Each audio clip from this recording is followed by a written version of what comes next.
Ever wonder why really talented people sometimes fail? It's a question that can drive you crazy, right? We love to blame things we can't control.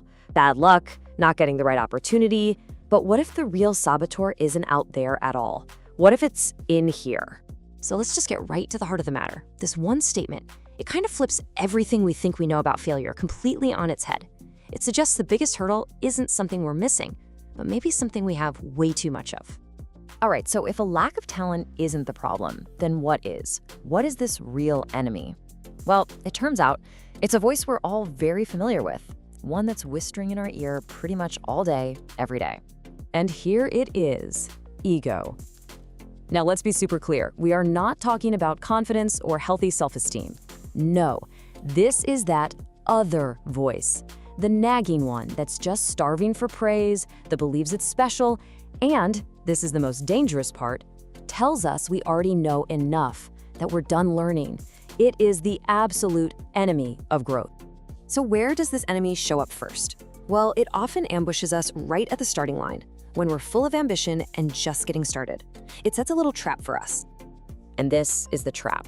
See, ego tells us we're entitled to the trophy without ever running the race. It's that voice that encourages us to look for shortcuts, to crave applause for work we haven't even done yet. It makes us value the appearance of success way more than the actual grind of achieving it. And this, right here, shows the two paths perfectly. You've got ego's way, which is all for show, impressing people, being seen, demanding credit.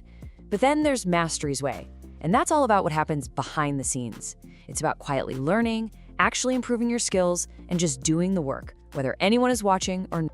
Okay, but here's where things get really interesting, and frankly, a little scary.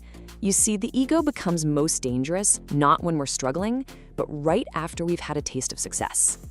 This is the great paradox.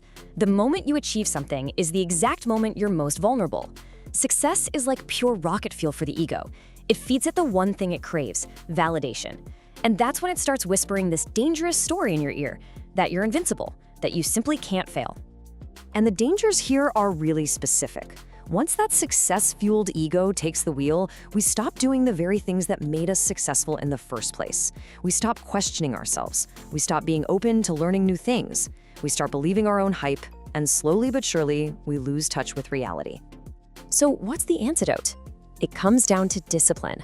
It's about having the self-control to stay humble and remember that yesterday's win doesn't guarantee anything tomorrow. Success isn't a finish line you cross. It's a standard you have to meet again and again, every single day. But what happens when things inevitably go wrong? When we stumble, because we all do. Well, this is the moment when the ego can do the most damage, by twisting how we react to our most important lessons. This comparison is just so crucial. When you see failure through the ego's eyes, it feels like a final judgment on your worth. It's personal, it's humiliating, but if you can shift your perspective, failure becomes something totally different.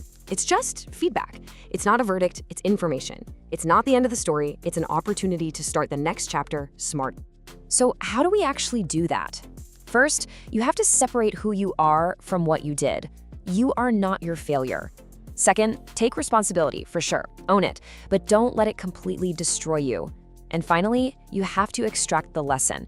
Find that nugget of useful information in the rubble and move on without any bitterness. So if you can manage all that, if you can navigate ambition, handle success, and learn from failure by keeping that ego in check, what path are you on? You're on the path of real, sustainable achievement. You're on the path of mastery. And mastery isn't loud or flashy. It's not built on a desperate need for people to notice you.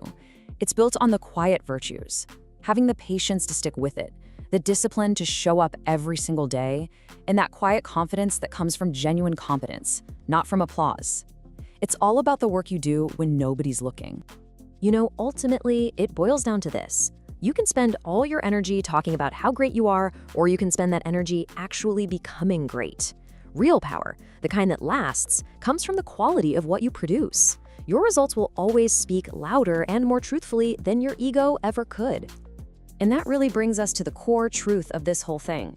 It is so easy to blame the world, other people, bad luck, the system. But the most difficult truth to accept is also the most important one. Often, The biggest barrier is internal. It's our own ego standing in our way, blocking our own path forward. So let's just end with this question.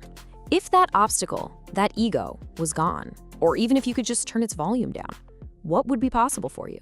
Who is that person waiting on the other side of your own ego? That's something worth thinking about.